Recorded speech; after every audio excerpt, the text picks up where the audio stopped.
was buried beneath my shame. Who could carry that kind of weight? It was my shame till I met you. I was breathing but not alive. All my failures I tried to hide. It was my shame till I met you. You called my name, I ran out of that grave, out of the darkness to your glorious day. You called my name, I ran out of that grave, out of the darkness to your glorious day.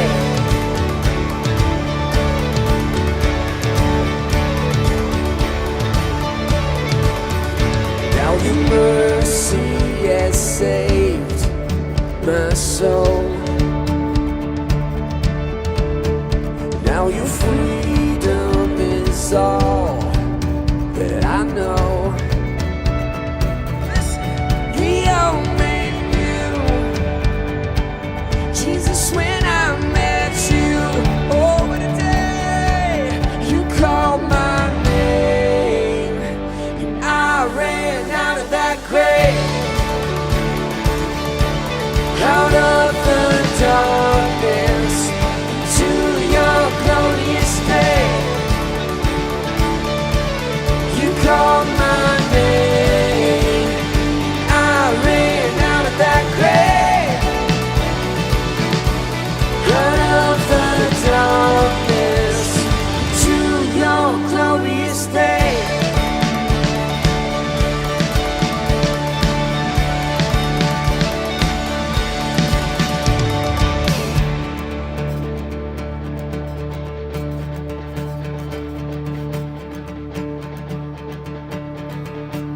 I needed rescue, my sin was heavy, but chains break at the weight of your glory.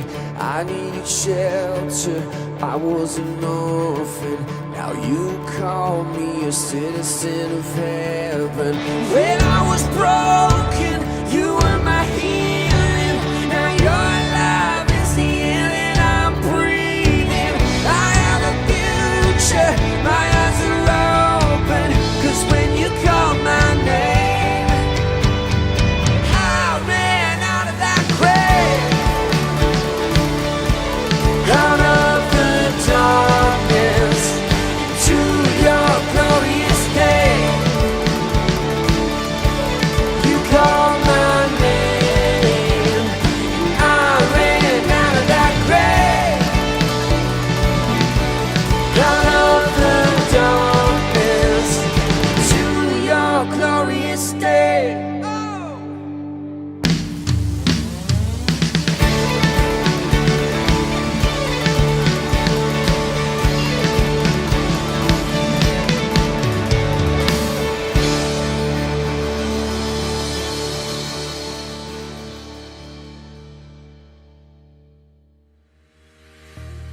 Hey everyone, my name is Derek Artero. I'm the South Hills Students Director here. Thank you so much for joining our South Hills online church experience. If it's your first time, would you do us a huge favor by texting SHGuest to 94090. That's SHGuest to 94090. That's just gonna be the best way for us to get connected with you and send you more information about the church. You can also click the link in the description.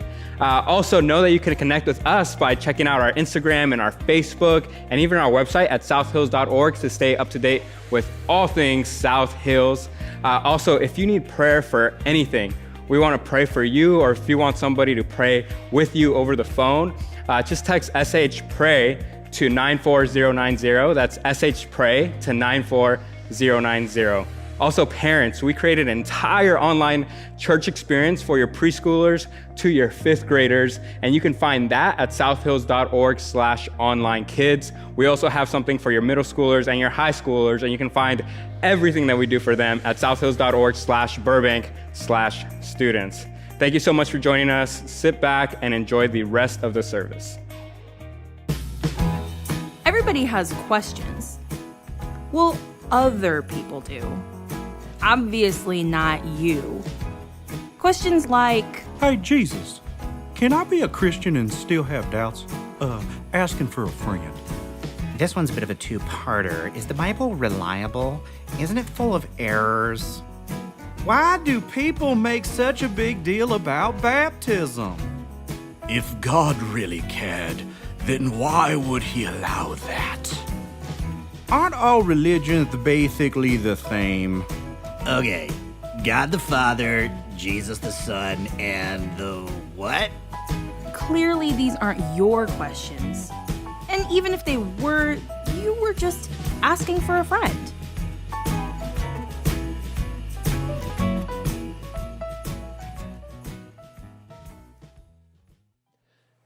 Hey everybody, welcome to South Hills Online. My name is Dave Stewart. I am the campus pastor here for our Burbank campus, and I'm so glad that you're with us. We're going to continue our series, Asking for a Friend, here in just a moment. But before we do, let me give you a couple really quick things that I hope you'll get connected to and involved with.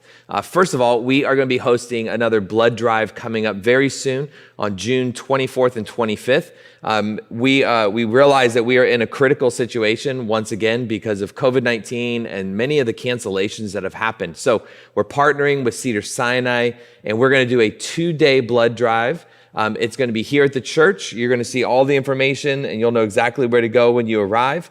But it's going to be here for 2 days, June 24th and 25th. And you want to go to our website, southhills.org/burbank/blood drive. You can sign up, you can pre-register for it. Walk-ins are welcome, but if you sign up ahead of time, it's definitely preferred.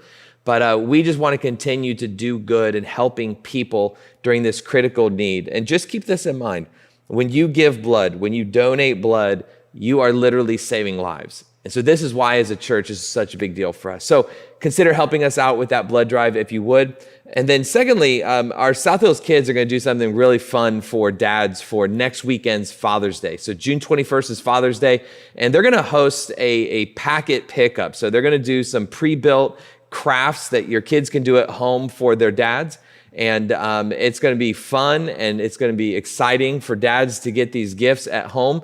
And we wanted to make sure to give you this opportunity. Normally, we would do it here in church, and in South Hills Kids, they would do all this stuff, and they'd have a ton of fun. And then dads would come out of church and get handed crafts, and it would be awesome. But we can't do that this year, obviously. So we want to put the craft in your hand. You can build it at home. You can take pictures, tag us in it if you will. So just be on the lookout for a lot of information this week, telling you more details. But let me just give you the basics. On Friday, June 12th from 5 to 7 p.m. And then once again on Saturday, June 20th from 12 to 2 p.m.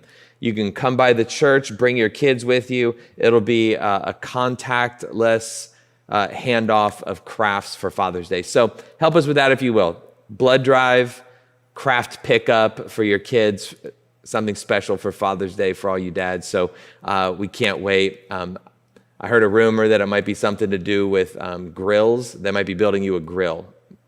Just kidding, probably not. But it's going to be exciting either way. You're going to love it. So let's dive into today, our series. We're continuing with week 5 of Asking for a Friend. Today, we're going to dive into another question that is a very common question. And I've been asked this question. I'm sure you've asked this question. It's a very, very common question that we ask as people of faith, as well as people of different faiths and people with no faith. It's a very, very normal question to ask. But let me ask you this. Have you ever just had one of those moments where you've had your epiphany moment? And maybe you don't know what that is, but let me help explain what I'm talking about. It's that moment where you didn't understand something, you were struggling to figure something out, and then maybe a close friend helped explain it to you in a way that it just made perfect sense. And suddenly it was like, boom, the lights went on, you had your aha moment. It would have been kind of like your light bulb moment, right? Everything finally clicks for you. You understand. That would be your epiphany. It's when everything starts to come into place. Sometimes this happens just in regular everyday life. It happens at work when you figure something out. It happens at school. All of a sudden, everything just starts to click in your math class and you start to finally understand how all of that stuff worked. It happens when you read a good book and it explains something to you that you didn't see before. And sometimes it happens just watching a movie. You didn't understand a certain thing about history and suddenly you see it in a movie or a documentary and you have your epiphany moment, your aha moment, your light bulb moment. And we all have these different moments at different times. And there's a few of these types of moments that have happened in my life. There's really specific moments that I can think back on and remember exactly where I was and how it happened when I had my aha moment. And let me just be honest, the most recent one that I've had was just recently, actually. We held this Zoom call with several different families of color in our church, and we wanted to sit down and have a very honest, raw conversation to really just understand life experience, things that I personally have not experienced in life, and we wanted to sit down and not be afraid to have difficult conversation, but to really be an example of what we hope people will begin to do. And that's just sitting down and understanding one another and caring for one another. And so we had this moment, and if you hadn't had a chance, I would really encourage you to watch the entire Zoom call. It's on our YouTube page under our Talks That Help. But in this call, I just learned some things. I had kind of an aha moment, and I've understood a lot of things. I've had a lot of conversations over my life and over my years of ministry, especially with various people. But in this call, it was a really great moment for me that I kind of put some things together. I figured some things out, and some light bulbs started to go off for me. And we all have these moments. We all have these moments in different places of life. And if you think about it, all an epiphany really is a realization of something. It's that moment in your life where you just have that realization about anything. And we have these in all different types of realizations. We can have realizations in different walks of life, but we especially have them when it comes to our faith. There's all kinds of moments in your life and in your faith where you have these aha moments, where you have these realizations, where you have your epiphany. I mean, think about it. Maybe you heard that one sermon, whether it was from me or from somebody else, but you heard that one sermon that just connected some dots for you that just never really got connected before. Or maybe you sat down and you read a book and that book explained something, or you went to a conference, or you sat in your South Hills group and you heard somebody explain something in a way that you've never heard before, and suddenly everything started to come together. Or maybe for you, it was when you just sat down and you cracked open your Bible for the first time ever, or the first time in a long time, and you started to read some things about the life of Jesus, and all of a sudden you had your aha moment. You had your light bulb moment. And it all started to come together for you. You had your epiphany. And see, we all have these moments, like I've said. We all have these different moments. So the real question, the question that we get asked a lot is, well, aren't all religions basically the same? I've been asked that question. I get asked that question almost on a regular basis. I'm used to getting asked that question. You've probably thought that question. You've probably been asked that question by a friend of yours, especially a friend who doesn't go to church or doesn't really have a whole lot of faith, and they're kind of struggling to understand it all. Maybe they've come to you because they knew that you went to church, and they said, well, hey, why do you go to that church? Aren't all churches really just the same? And aren't all religions basically the same? And what that really comes from is it comes from our desire to make an informed decision. We all like to make informed decisions when it comes to our life and it comes to our choices. So when it comes to this idea of believing in something, we don't want to believe in something that isn't real. We don't want to believe in something that isn't helpful. We don't want to believe in something that isn't true. So we ask this question, well, don't they all kind of go to the same place? Because I'm trying to figure out what to think and what to believe. And I just want to make sure I don't pick the wrong thing. But we still have to understand the decision that we're trying to ultimately make. And what we're trying to ultimately decide is whether or not to believe in something. We're really trying to decide, do I even want to believe in anything? And if I do want to believe in something, what exactly should I believe in? I'm not really sure. And I don't know how to answer that question. And I keep having that question stir in my own heart, and I'm not sure what to do with it. See, the question beneath all of this, and I want you to hear this. The question beneath all of this really is, why be a Christian? Why would you even choose to be a Christian, or why be anything, really? Why would you choose to be a person of faith at all? And if you are, then why would you choose to be a person of a particular faith like we would be as Christ followers? Does it really matter what you believe in, or who you follow, or how you go about trying to connect with God? Isn't it just about doing good in the world, or does it really matter if you're a Buddhist, if you're a Scientologist, if you're a Methodist, or if you're a CrossFitter? And I know what you're thinking, well, that last one's not a religion, but isn't it? If you think about the definition of what a religion is, I mean, I know a lot of people that are really into exercise, that might be really into CrossFit, and their level of devotion to that thing is like a religion. Because on its face value, religion, just the legal definition of religion, is a firmly held belief that is evidenced in a person's life. That's what religion is on just its face value, a legal term, firmly held belief that is evidenced in a person's life.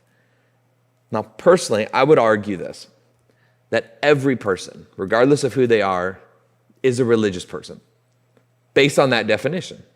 Every person is a religious person. And even if we're not meaning to be, we usually end up becoming one, because we can't help ourselves. See, you and I have this internal drive. And our internal drive is to devote ourselves to something. We want to be fully committed to something, somewhere, some ideal, some idea. We want to fully commit to that thing. And there's that part of us that if it can't find the right thing, if it can't find the best thing, we'll attach ourselves to anything, because we want to be fully committed to something. Now, because we all crave some type of compass, we all crave some type of path or scaffolding that can be built around us, ultimately to help us figure out how to structure our lives the best. That's what we crave. Every one of us, every single one of us crave this. We crave some type of compass that'll guide us, some type of path that can lead us to the right place. We crave some type of community of scaffolding around us to help nurture us and guide us in the right direction. And ultimately, that's what religion is. Ultimately, that's really what religion is. Religion would be some type of systematic way to go about getting all of our undeniably deep-seated human needs met. Our deep-seated human needs for things like wisdom and camaraderie or friendship or fellowship, and ultimately our own purpose. See, there's all these things that we strive to have met in our lives, and religion will help us find it. So who cares how you get there, right? I mean, who cares how you get those needs met as long as you get those needs met? I mean, isn't religion just kind of like a menu? When you go to a restaurant, isn't religion just like that menu, and it doesn't really matter what you order? You're just going to kind of pick the thing that you like the most. And maybe you'll go back for that same thing every time, and every once in a while you might try something new, but ultimately you're going to keep going back to your favorite, right? Does it really matter what you order as long as you're getting the right nutrition, as long as you're getting your need met, as long as you're eating something that tastes good and you feel okay with it? Or aren't we all just hiking up the same mountain? And whatever path you take to get to the top is ultimately doesn't matter, because we're all hiking up the same mountain, right? At least that's what many of us think, or that's what many of our friends think. But is that true? Does it really matter what path you take? Well, absolutely it does, except not really. So let me explain. At a glance, the reason we might think that all religions are basically the same is because many religions do have a lot in common. The reason why on the face value of it all, we'll look at it and say, well, aren't all religions basically the same? And the reason is a lot of religions, most religions, have a lot of things in common. I mean, just for instance, most have some type of code of ethics that they live by. Most have some type of emphasis on morality or generosity or service and serving other people. Most have some model of prayer or communicating back to the higher power, the God that they believe in. Most have some type of set ritual that you should follow, a handful of prophets or teachers that know more than you do, and some sort of authoritative kind of figure, as well as some type of sacred text. They have those things in common. Most religions believe in some form of miracles of some kind. Most have some type of eyewitness, some person that has seen things, can attest to claims, and more. Major religions also recognize that other religions are there. They recognize other religions in their own belief system. I mean, just think about it. You may not know this, but Jews and Muslims don't deny that Jesus existed. They both agree that he existed. Most sects of Islam actually recognize Abraham, who's in our Old Testament, in the Jewish scriptures. They recognize Father Abraham from the Jewish tradition. See, a lot of religions recognize other religions within their writings or within their text or within their history. And you can find a lot of similar stories. There's flood narratives, there's creation narratives. Most religions embrace some type of unseen God. And they recognize that unseen God is simply beyond their reach. But where things start to peel apart, where things start to separate and not be so similar, oftentimes is in their origin stories or the origin stories of how we all came about. What's right and what's wrong. How to get all of your needs met. How to involve God and how involved is God. And really even who or what God even is. And if you're like me, when you hear those things, you realize that basically it's all the big stuff. See, a lot of the small things religions have in common, but the big stuff is where it's at. The big conversations. For instance, some religions believe that God is personal. Others believe that he's very impersonal. Some believe he's a very impersonal force, and others believe that God is a creation himself, that he was created. Others believe that there are multiple gods, and they have to be kept happy in order for you and I to find happiness with them. Some believe in heaven, some believe in hell, some believe in one and not the other, some believe in none of them. Some believe that it's just heaven, and some believe that there's life after all of this. Some believe that there is nothing after all of this. Some believe that you have to deny yourself, and some would say that if you deny yourself in this life, you'll get everything you want in the next life. And some say there really is no self. So how can you deny yourself if there really is no you? And then there's all these religious sacred texts, and then you have things that contradict one another, and you have conflict within them. You have historical context that doesn't match up with all of them. You quickly start to see that there are major differences between religions. So here's what I believe. I believe that most religions may have a similar aim. There's a lot of similar aim in religions, but they're actually pretty far from being the same. There's a similar goal, oftentimes. There's a similar aim, but they're not the same. They simply aren't. And while they're all different, while all of them have some differences, Christianity is the only one that sets itself apart even more. And the reason it sets itself apart even more than all of the others are set apart is because it's built on a claim that no other religion is willing to make. No other religion makes the claim that Christianity does. But the deciding factor for Christianity, I need you to hear this. The deciding factor for Christianity was an event. It's something that happened. And that event was the resurrection of Jesus. See, Jesus died. And then he returned from the dead to forever seal his place in divinity. No other religion does or will ever make that claim. And just consider for a moment that if the resurrection had not happened, I mean, just imagine if Jesus said that he was going to die and be resurrected, and he died and stayed dead. This faith that you and I proclaim would have been dead in the water, so to speak. It never would have left the ground. It never would have moved beyond where it was 2,000 plus years ago at all. I mean, imagine a group of untrained, uncouth fishermen and professional troublemakers fabricating some lie, and then being able to do it so well that generations of people would be fooled. And for just a moment, think about the men and the women who were part of the original movement.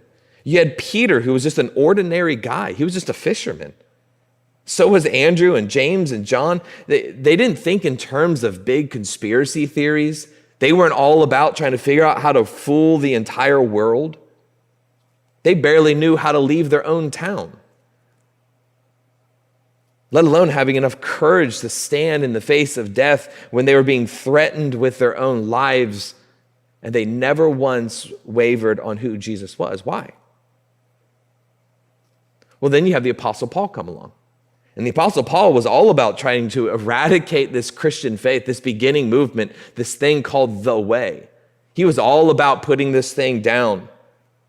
And you don't think that Paul, with all of his tactics and all of the military on his side, couldn't have coerced and figured out a way to get some of these early believers of Jesus to cave on their made-up story if it was made up?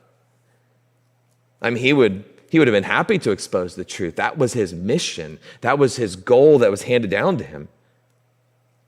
And he didn't think that the truth would finally expose him. And ultimately, that's what happened. See, if Jesus hadn't resurrected, Paul would have been able to threaten hundreds of followers with death. And at least one of them would have caved, if not more. And if they would have caved, game over. But none of them did. See, the resurrection was and is the turning point in history. The resurrection was and is the turning point in history. I mean, keep this in mind. None of the early church wanted to start a new religion. Their goal wasn't to try to create some new religion and something that would just break away. Their goal was actually to reform an old system. And in trying to reform an old system, they did not succeed. Because the problem was the old system didn't accept the resurrection. They accepted Jesus, but they wouldn't accept his resurrection in that moment. Because if they did, they were exposed.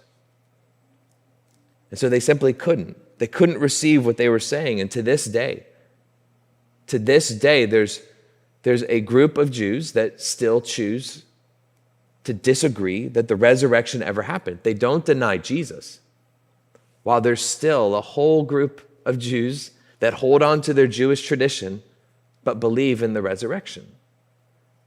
And this early group of followers held on to Jesus so tightly that they started this new Christian movement. Now, Jesus' early followers believed that he was a prophet, and a long line of prophets sent to point them back to God. And so they asked him at one point in time, they asked him, it's in the Gospel of John, which we'll look at in just a second.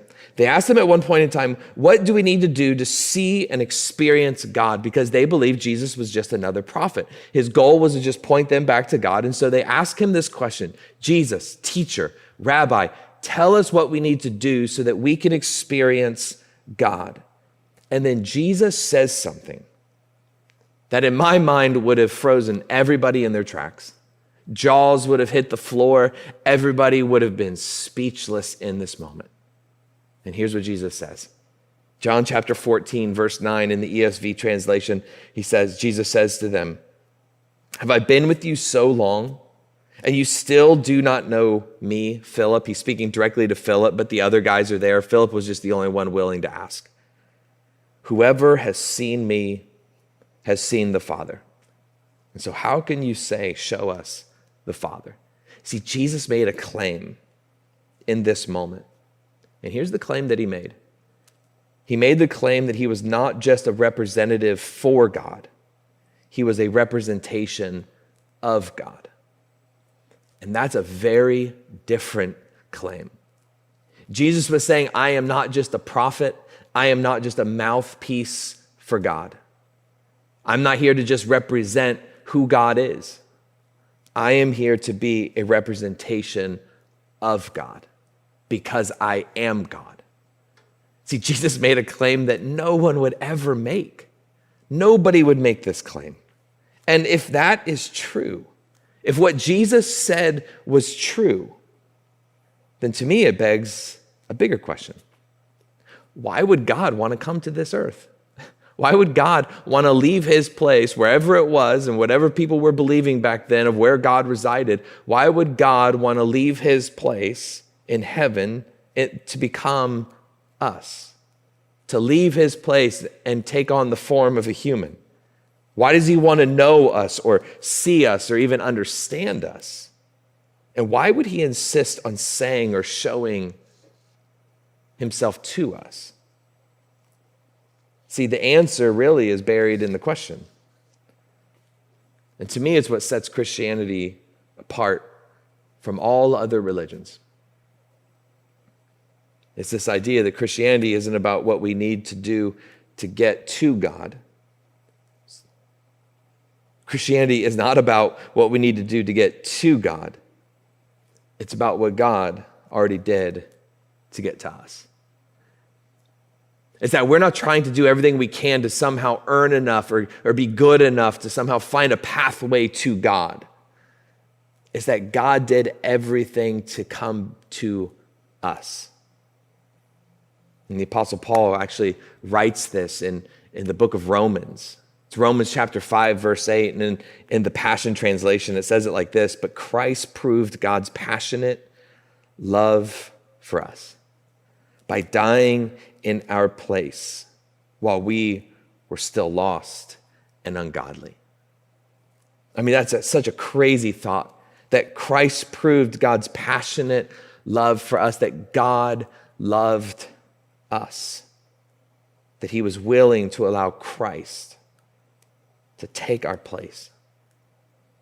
See, unlike other so-called gods who would always demand our sacrifice, that we would sacrifice ourselves even on their behalf to prove some type of loyalty back to the gods.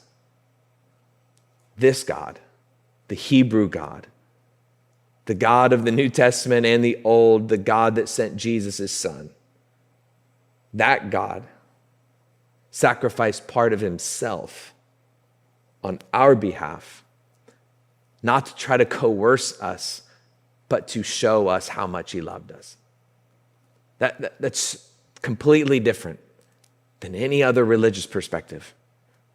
That God would send his son to prove his love for us. And not just prove his love for us because we were so good to get it, because we were good enough to receive it. He did it while you and I were still not fully devoted to him. See, this God doesn't crush his enemies. He allows himself to be crucified by his enemies so he can turn around and forgive them. And that was something totally different. That was something totally new, completely new. That was something that did not and does not exist in any other religion. And because of the uniqueness of who God is, he asks you and I to place our full faith and trust in him. You've seen the crazy guy in the end zone with his sign, his poster board, John 3:16, usually accompanied by some type of rainbow wig. But let me read you John 3:16 and 17. It simply says, "For this is how God loved the world, that he gave his one and only Son, so that everyone who believes in him will not perish but have eternal life." Verse 17, God sent his Son into the world not to judge the world, but to save the world through him. You see, God graciously saves us. He graciously saves you and I because we're not strong enough to save ourselves. So God did the work to reach down into humanity so that you and I could experience something that we couldn't do for ourselves. No one is capable of saving themselves. And that's the lie of religion. The lie of religion is that somehow we can get God kind of like on our side, that somehow we can coerce God through enough good deeds, enough good things, doing enough stuff that maybe God would require of us in our version of some religious text, that somehow we could convince God that we deserve it. Unfortunately, this God, our God, comes to us. He comes to us and he lays down his life for us. And in doing so, he repairs what was broken in us so that you and I can then partner with him to repair what's broken in others.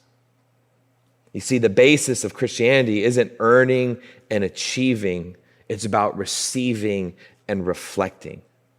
Not only is it not like other religions, it's the opposite of most other religions. Because Christianity isn't about how much you and I can earn. It's not about how much you and I can achieve. It's about how you and I can receive something that's freely given to us and then turn around and become a reflection of it to the world around us. It's trusting that we are loved, that we always have been, and that we always will be. That we don't have to do anything to earn it. We can't even prove it. We can't achieve it. We can't accomplish one more thing to somehow get more of it. Is that you come exactly how you are, as you are, in all of your brokenness, fully accepted, fully loved, and fully forgiven. And there's nothing that you can do to separate you from the love of God. And it's from this place. It's from that understanding of Christianity, of what it was truly meant to be, that we place our value and we place our security and we place all of our acceptance that Jesus invites us into. In the Gospel of John, chapter 14, verse 6, Jesus is speaking again, and he says this. He's telling his friends, I am the way, the truth, and the life, and that no one can come to the Father except through me. No one comes to the Father except through me. And what Jesus is saying here, and sometimes this is what trips us up. This is why sometimes we think it's a menu and we get to pick and choose, or it's a mountain and there's all kinds of paths to the top of the mountain. What Jesus is ultimately saying, that the desire built into the human heart to crave a compass, as we said, to crave a path, to crave a scaffolding around us in which to structure our lives, is best found in Christ. That he, Jesus, embodies the best way, the ultimate truth, and the key to living an absolutely fulfilled life. So Jesus' invitation is to then look at his life. It's to model our lives after his way in our world. It's to measure his goodness, his truth, be a part of his wholeness according to what we see and what we read about and what we witness and what we talk about Jesus doing. It's how we see Jesus treat people that we should model. It's how we see him interpret everything, that you and I then build this lens that we interpret life, we interpret people, we interpret everything through the lens of Jesus. And as we begin to do that, we begin to see things differently.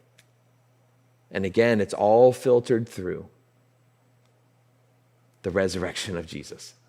It's the event that changed everything. See, we don't do any of this stuff for acceptance. We don't do any of this for acceptance. We do this from a place of acceptance. See, we've already been accepted just as we are. And so we don't love people so that we can somehow earn more with them. We love them because we have been loved. See, Christianity is the process of learning to be who God tells me that I already am. It's me trying to figure out, God, you've already said a lot of things about me, and my mission now is to figure out who have you claimed for me to be? Who have you purposed me to be?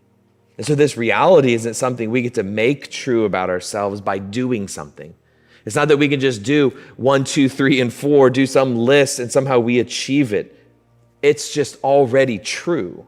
And so our choice then is to live in this new reality, to cling to that reality, to make that reality ours. So what if we all chose to follow Christ? Not just a religious system, not a religion, not a denomination. What if we chose to follow Jesus? Well, Jesus told us exactly what we should do. In John chapter 13, verse 34, Jesus tells us what to do. And here's what he says. So I give you now a new command. Love each other just as much as I have loved you. See, it's one of the greatest statements that Jesus ever made. It's what you and I should do. It's how you and I should be. It's what should guide our everyday lives in every moment, in every situation, to every person, with every background and from every race. Love should be what defines us. And yet the best way we can teach is to love others like Jesus loved us. Or St. Francis is credited with having said, preach the gospel at all times, and when necessary, use words. Preach the gospel at all times. Preach the good news. Preach the message of Jesus and of love and of hope all the time. And if necessary, use words. In other words, our actions speak of God's love to others. It's the way you and I treat people. It's the way we handle people. It's the way we embrace people. It's the way we love. So let me ask you today, wherever you are, if you're listening, if you're watching on YouTube or Facebook, or you're watching on Sunday or another day of the week, let me just ask you to respond in this moment, however you need to.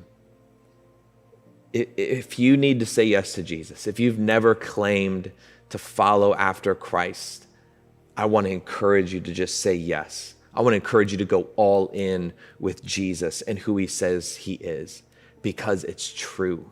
He is who he claimed to be, and Christianity is not the same as every religion because the claims of Christianity are not the same.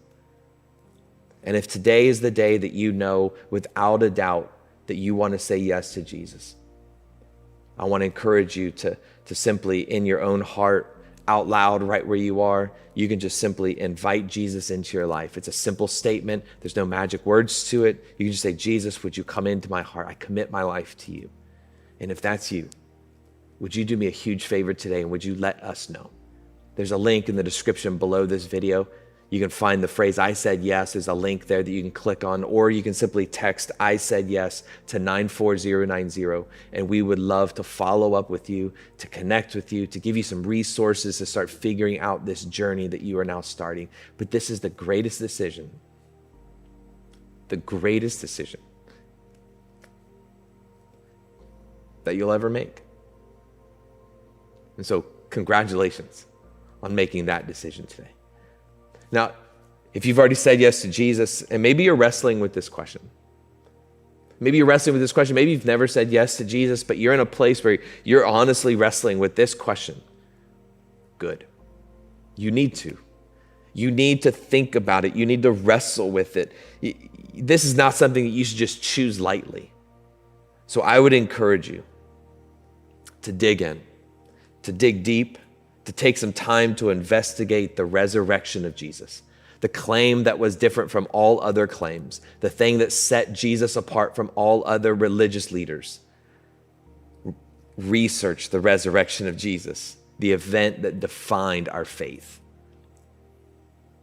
And then see what happens. And if today you just feel challenged to respond by doing something, can I just encourage you to love people like Jesus loves you? Be the embodiment of Christ's love to everyone at all times. That this is what you and I are called to do, to love each other as I, Jesus, have loved you.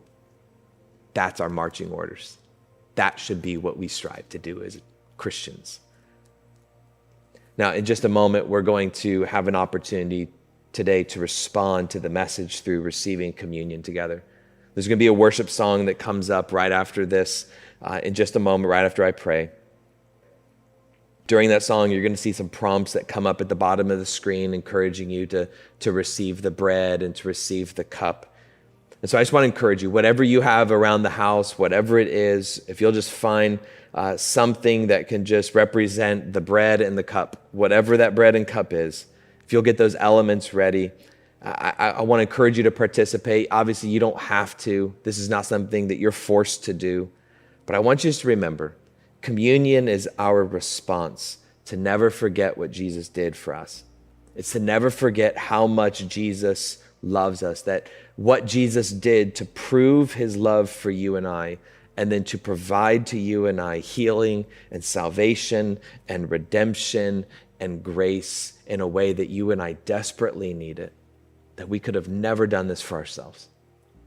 And so would you, as worship is happening, as this next song is happening, would you find those communion elements and then prepare your hearts to receive them? But can we pray together before this song?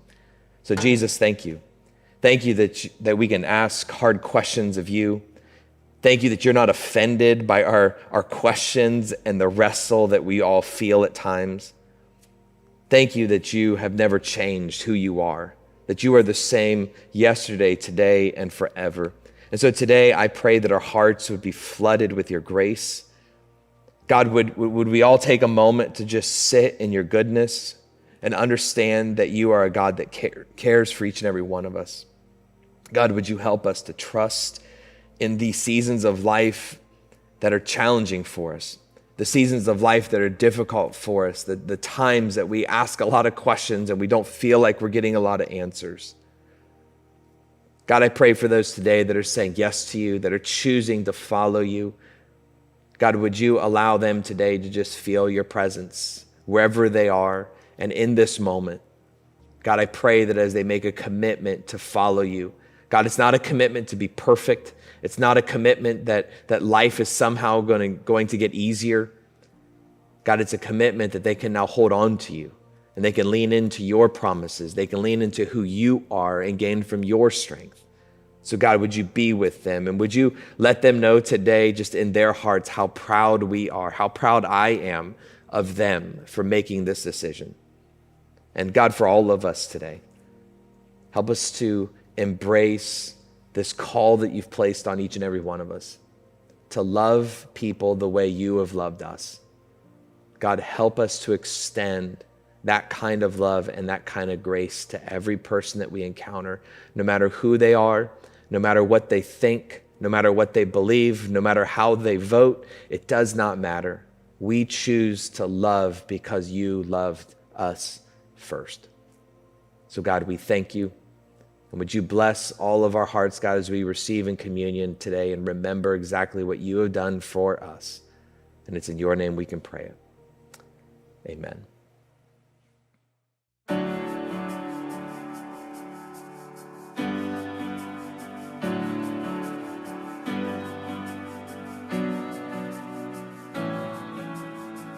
There is a name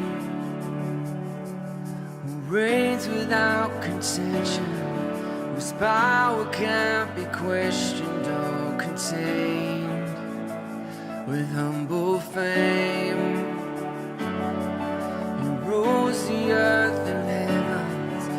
glory knows no measure or refrain, and it's bursting past the borderlines of space.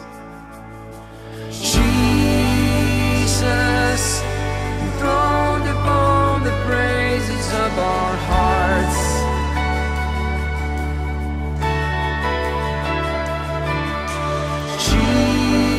Jesus, you're the King and you're the center of it all. There is a name that's reaching past the margins. It's calling sons and daughters back to Him. And as He saves, we can hear the roar of heaven. This prodigals are coming home again. On the triumph of His name will never end. Oh, Jesus, enthroned upon the praises of our hearts.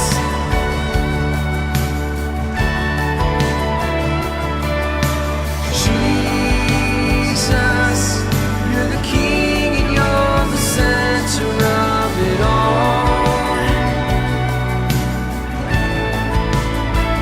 Oh, Jesus, enthroned upon the praises of our hearts. Oh, Jesus, you're the King and you're the center of it all.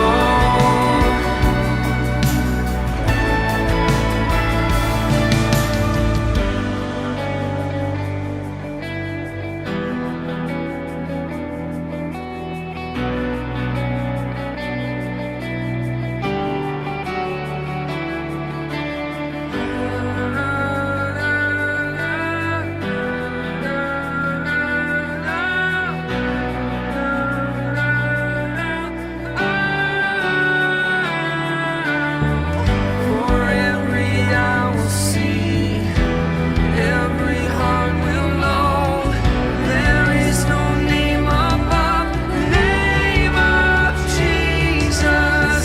Death could not hold Him down, no grave could keep Him bound. All sin and sickness bow to the name of Jesus. For every eye will see, every heart will know, there is no name above the name of Jesus. Death could not hold Him down, no grave could keep Him bound. All sin and sickness bow to the name of Jesus.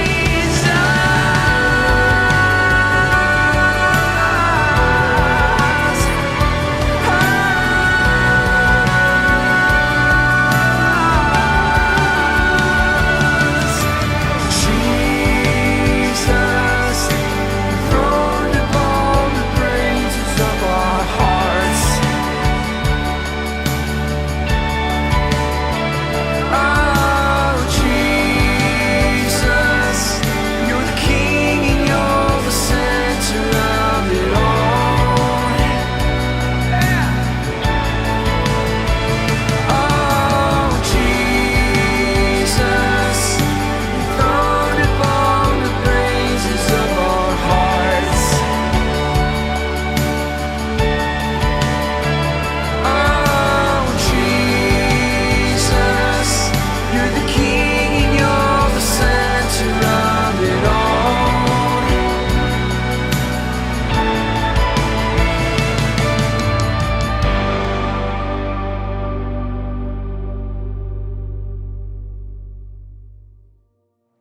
Hey, thank you so much for worshiping with us and for receiving in communion today. I just want to thank you for the way that you're giving as a church. I get reports from time to time that just tell me how our church is doing. I don't get people's names and the amounts that they give or anything like that. I honestly don't care about that stuff. I just want to know how healthy we are as a church. And I just want you to know that we are a healthy church, that you have continued to financially understand what God has called us to do in being a light to our community and loving our community around us. So thank you for continuing to financially support and give through South Hills Church. So whatever way you choose to give, there's a bunch of different ways. I just want to encourage you to just continue to be faithful. We are still wrestling and investigating all the different opportunities and avenues for us to come back together as a church. But until that day, thank you so much for choosing to give online, through the app, through our website, dropping it in the mail, whatever you do. Thank you so much for continuing to do that. And thank you for giving to Beyond Our Walls. Just a couple days ago, actually just yesterday, we were able to do a huge food event down with our Corona and our Riverside campuses. We gave food to hundreds of families, and that stuff happens because of your giving and because of your financial support. So thank you for continuing to be a church that has a huge heart for the lost and for the hurting and the broken. And so let's continue to move forward as we give and as we love people. Let's just continue to move forward as a church. I can't wait to see you again next week for Father's Day. Dads, I'm so excited to just celebrate you next weekend. So let's with anticipation, let's look forward to next week. So God bless you guys. We'll see you next weekend.